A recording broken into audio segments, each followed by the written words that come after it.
Bonjour, dans cette nouvelle vidéo, nous aborderons les déformations qui affectent la croûte continentale, ainsi que le métamorphisme qui affecte ces roches. Donc comme nous l'avions vu dans une précédente vidéo, la croûte continentale, elle a comme particularité d'avoir une épaisseur assez importante, donc plus importante que la croûte océanique, donc en moyenne 20-25 km d'épaisseur, et également, elle présente des variations d'épaisseur qui sont très importantes. Parce que la croûte continentale, elle peut être épaisse, notamment jusqu'à 75 km sous les grands massifs de montagne. Donc à quoi sont dues ces variations d'épaisseur? En fait, elles vont être liées à l'histoire tectonique de cette croûte, c'est-à-dire à ce qu'elle a subi au cours de son histoire. Donc en fait, vous n'êtes pas sans savoir que les plaques tectoniques bougent au cours du temps, et donc ces déplacements des plaques tectoniques peuvent entraîner parfois des contraintes au sein des roches, c'est-à-dire des forces qui vont s'exercer sur les roches. Et donc, suivant la nature de ces contraintes, on va donc obtenir des déformations dans les roches, et ces déformations, elles peuvent être de différents types, et elles peuvent contribuer du coup à amincir ou à épaissir cette croûte continentale. Alors, la cause de tout, c'est les mouvements entre les plaques. Donc les mouvements entre les plaques tectoniques. Donc ils sont représentés ici. À partir de là, on s'aperçoit qu'il y a plusieurs cas de figure. Dans le cas de figure où les deux plaques convergent. Donc on dit qu'on a des mouvements de convergence. Donc par exemple, entre la plaque nord-américaine et la plaque pacifique, on a des mouvements de convergence ici. Ou encore, entre la plaque indo-australienne et la plaque eurasienne, on a également des mouvements de convergence. Deuxième cas de figure, on peut avoir des mouvements divergents. Donc très souvent, c'est au niveau des dorsales océaniques, mais pas seulement. Et enfin, on peut avoir également des mouvements qualifiés de coulissants, donc par exemple entre la plaque nord-américaine et la plaque pacifique.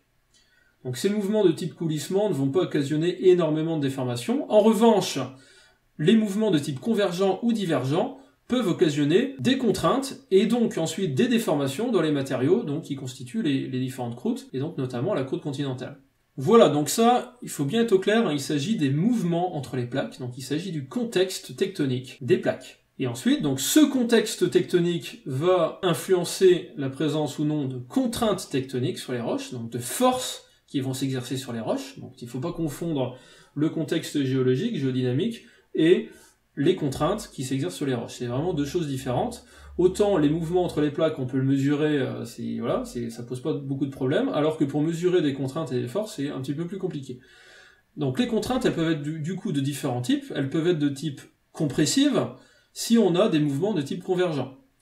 Et elles peuvent être également de type extensive, si on a des mouvements de type divergent qui affectent une croûte continentale.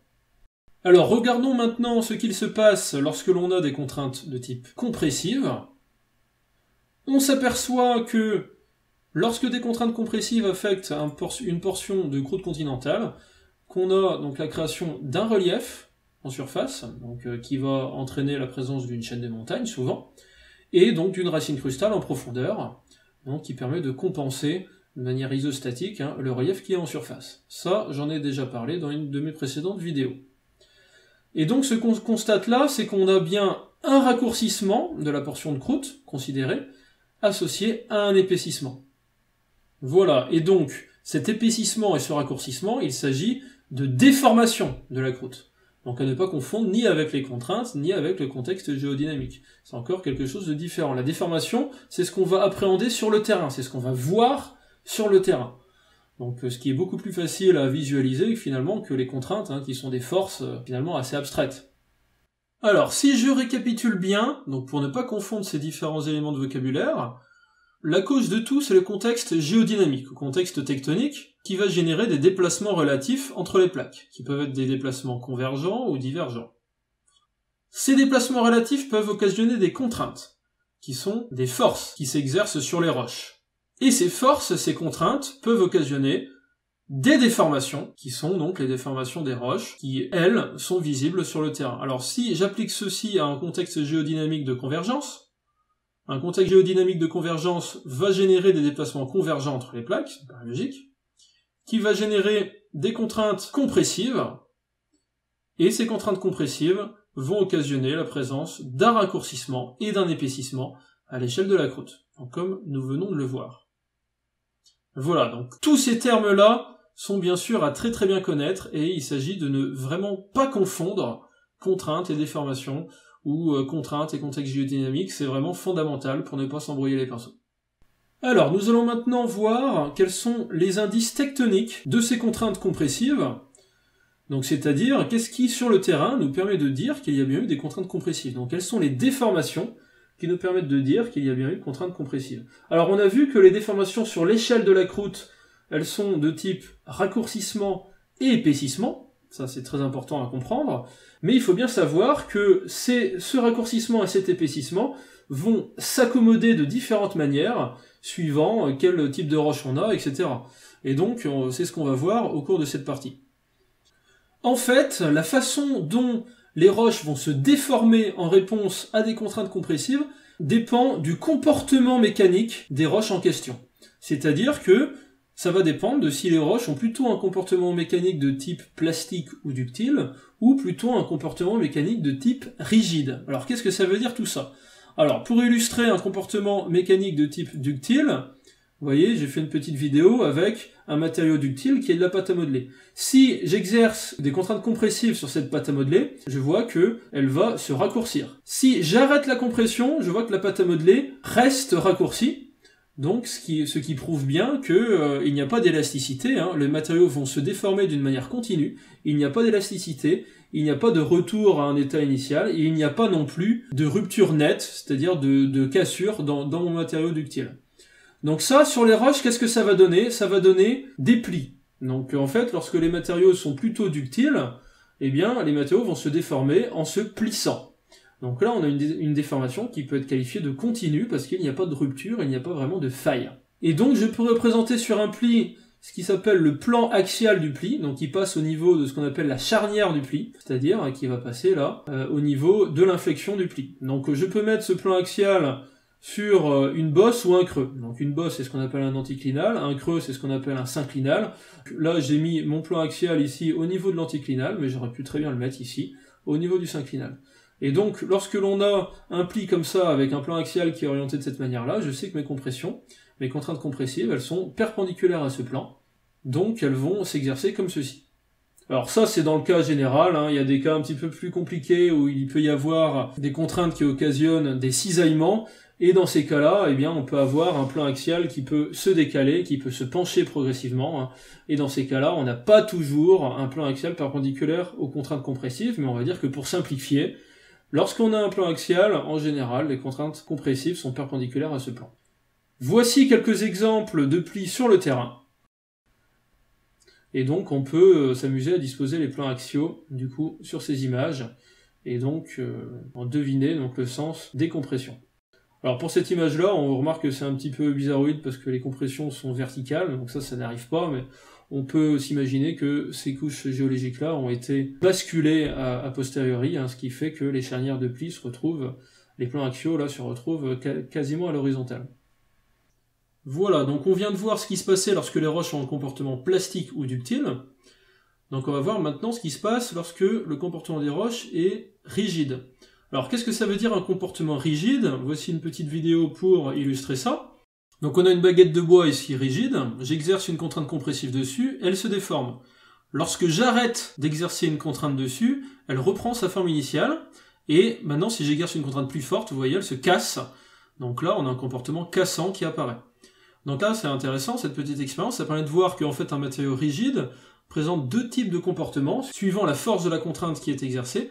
Pour des contraintes un petit peu faibles, donc on va avoir un comportement élastique, c'est-à-dire une déformation réversible qui va affecter le matériau, et pour une contrainte plus forte, on va avoir une rupture, donc une fracture du matériau.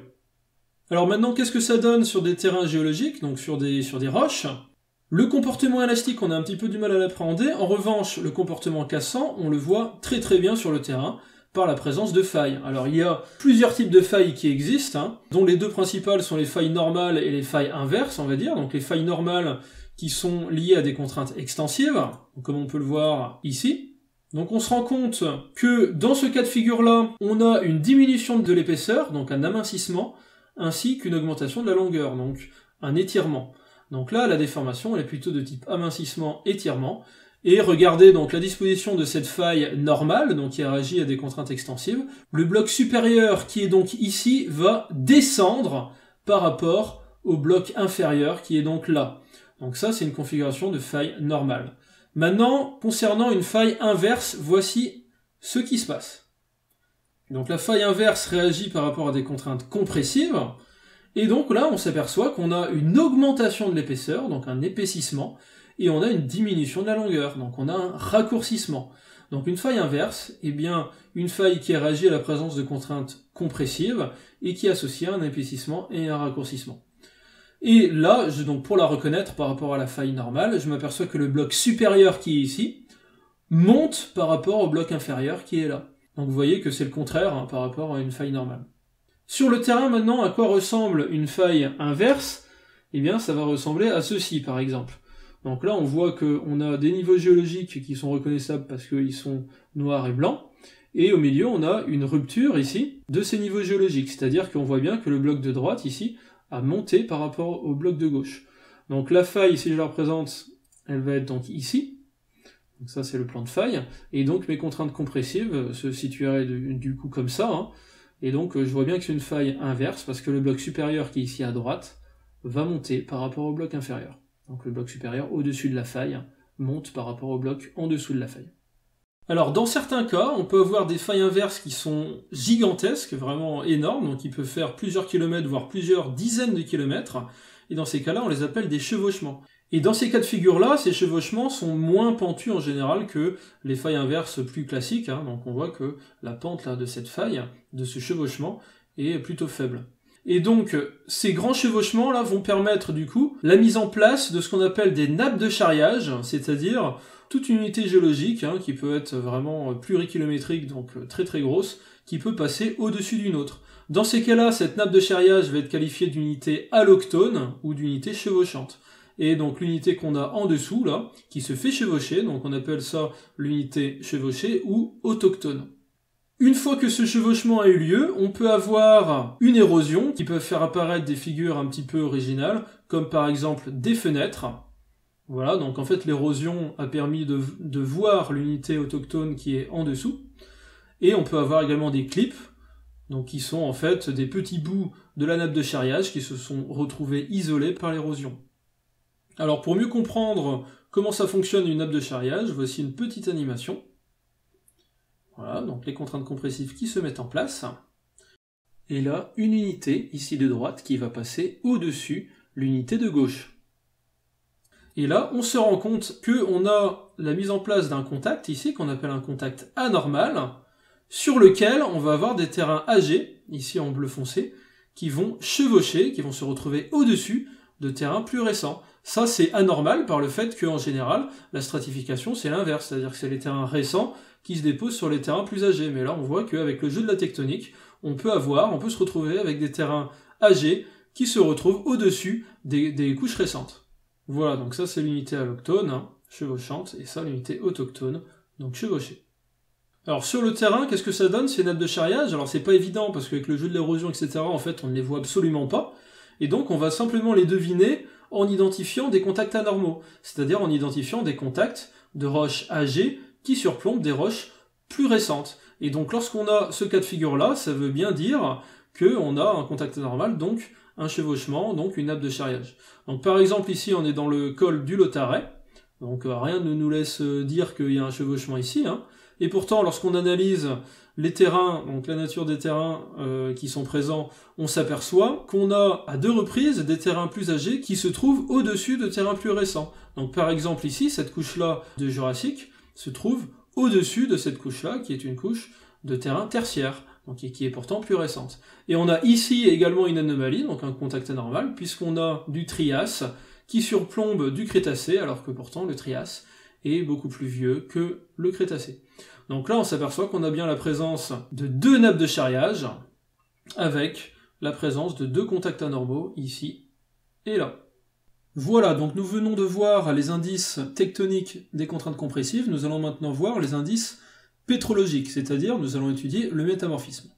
Alors qu'est-ce que c'est le métamorphisme? Pour bien comprendre ça, il faut déjà comprendre ce qu'est une roche. Dans une roche magmatique, on trouve en général des minéraux.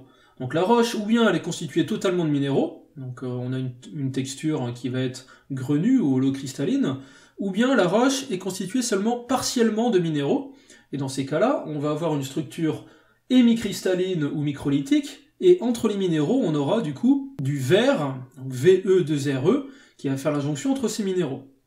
La nature de ces minéraux, ça va dépendre des éléments chimiques qui sont présents dans la roche, c'est-à-dire de la chimie de la roche, ce qui est un petit peu logique. C'est-à-dire que si on a plutôt une chimie ferromagnésienne avec plus de fer et de magnésium, on n'aura pas les mêmes minéraux que si on a une chimie plutôt avec présence d'aluminium ou d'éléments alcalins.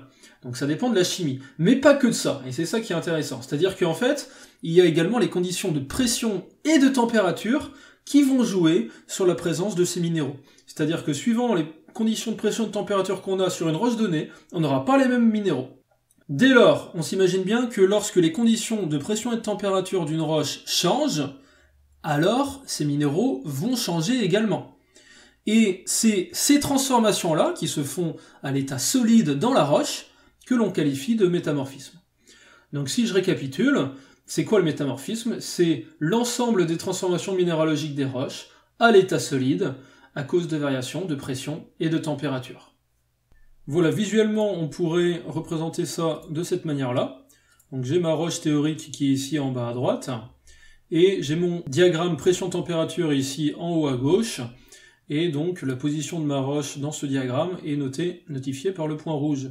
Eh bien je vois que lorsque la roche dépasse une certaine limite, dans ce diagramme pression-température, on a au sein de la roche, apparition d'un minéral, donc qui est ici un minéral fictif, que j'ai qualifié de minéral A.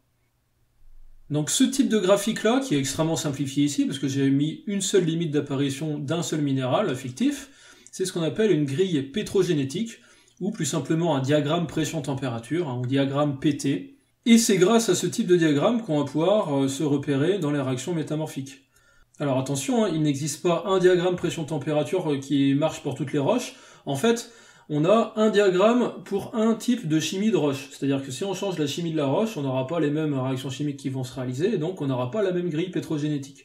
Donc là, la grille que j'ai ici correspond donc à une roche de type granit, donc une roche de la croûte continentale, mais si vous prenez un gabbro ou un basalte, ça sera pas du tout la même grille, ça sera pas du tout le même diagramme. Voilà, donc exemple concret, si je prends une roche qui passe de ce point-là 1 au point 2, eh bien on franchit cette limite-là, donc il y a la limite entre le distène et l'andalosite, et dans ces cas-là, on va avoir du coup une transformation du distène en andalosite. Donc on a bien une transformation de la roche à l'état solide, donc c'est ça les métamorphismes. Alors voici deux exemples très courants de roches métamorphiques dans la croûte continentale. Donc en fait, dans la croûte continentale, le granit, lorsqu'il subit un métamorphisme, devient du gneiss, voilà, donc il ressemble à ceci. Et les pélites, donc qui sont les argiles, donc qui sont des roches sédimentaires assez courantes sur la croûte continentale, ça devient du micaschiste. Voilà, donc ce sont deux exemples de roches de la croûte continentale. Il peut y en avoir d'autres, par exemple le calcaire donne du marbre, ou ce genre de choses. Donc là, ce qu'on constate dans ces roches métamorphiques, c'est qu'elles ont une texture un peu particulière. On voit qu'il y a des espèces de lignes là, sur la roche, une espèce de feuilletage de la roche, et ce feuilletage de la roche, c'est ce qu'on appelle une schistosité, ou encore un plan de schistosité. Ce plan de schistosité, il se voit également au microscope. Donc là, regardez, on a deux images microscopiques, et on voit bien que on a une espèce de linéation là, des différents minéraux sur ces deux images. C'est-à-dire que les minéraux sont non seulement aplatis, mais l'aplatissement est toujours dans le même sens. Donc en schématique, une roche métamorphique, ça ressemble du coup plutôt à ça, c'est-à-dire c'est une roche avec une texture un petit peu feuilletée comme ça, donc avec la présence d'un plan de schistosité dans un certain sens. Alors que signifie ce plan de schistosité? À quoi est-il dû? En fait, il va être lié à la présence de contraintes compressives. En effet, le plan de schistosité, en fait, il est perpendiculaire à la présence des contraintes compressives qui ont eu lieu pendant les réactions métamorphiques. Voilà, donc ces contraintes compressives, elles devaient être dans ce sens-là, donc pour cette roche-là. En animation, donc si je reprends l'animation de tout à l'heure, mais en présence de contraintes compressives, voilà ce que ça donne. Voilà, donc là j'ai mes contraintes compressives, et au moment où les réactions métamorphiques se font, on s'aperçoit que le minéral A, il est déformé, il a une forme maintenant de tablette, il est très aplati, et à cause des déformations qui ont lieu dans cette roche, eh bien c'est ça qui va entraîner la présence d'un plan de schistosité, donc ce fameux feuilletage de la roche.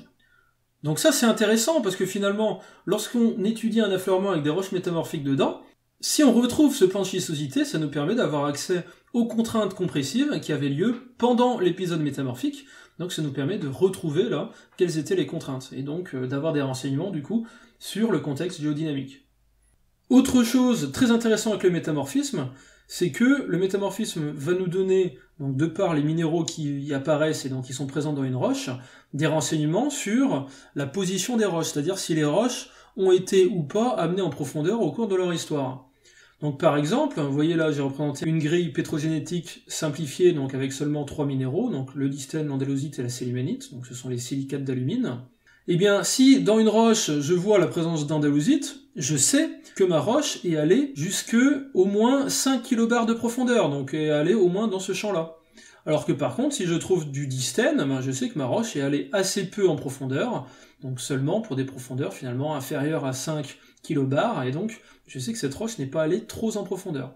Et si je trouve de la sélémanite, je sais que cette roche a été soumise à des températures élevées, donc supérieures à, on va dire, 700, 800 degrés. Et donc cette roche a dû également être amenée en profondeur, dans un contexte sûrement de gradient géothermique peut-être un peu plus élevé qu'ailleurs.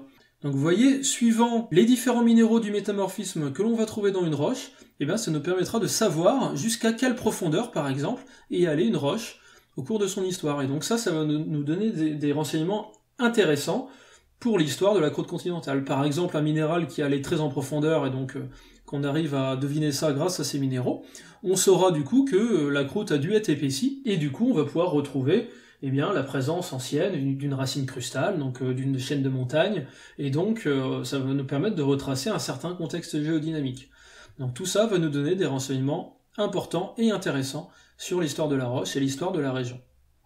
Alors, dernier point que l'on va aborder aujourd'hui, donc l'anatexie crustale. Donc en fait, l'anatexie, qu'est-ce que c'est? C'est la fusion partielle des matériaux continentaux. Donc finalement, c'est du magmatisme. Donc là, on sort du métamorphisme, parce que le métamorphisme, je vous rappelle que c'est des réactions chimiques qui ont lieu à l'état solide. Donc à partir du moment où on a une fusion partielle, ce n'est plus vraiment du métamorphisme. Mais c'est un peu le même principe.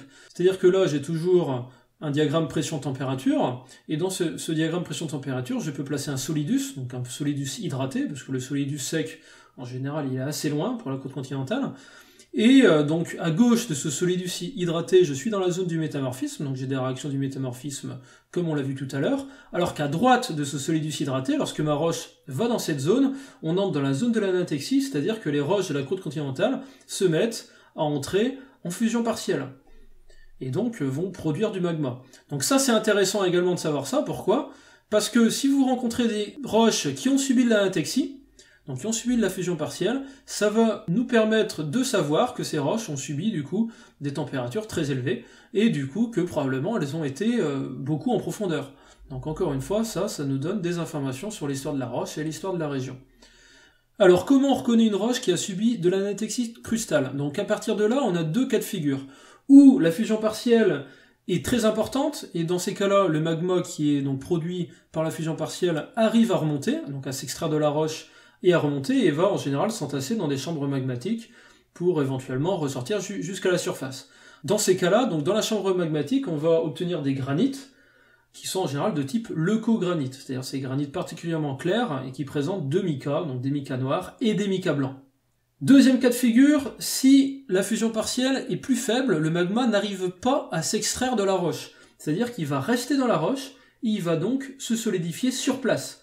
Dans ces cas-là, on obtient des roches que l'on qualifie de migmatites, donc qui ressemblent à ceci, et donc dans ces roches, on voit clairement la présence de deux zones, le leucosome, donc qui sont les zones issues du refroidissement du magma, donc qui a été obtenu.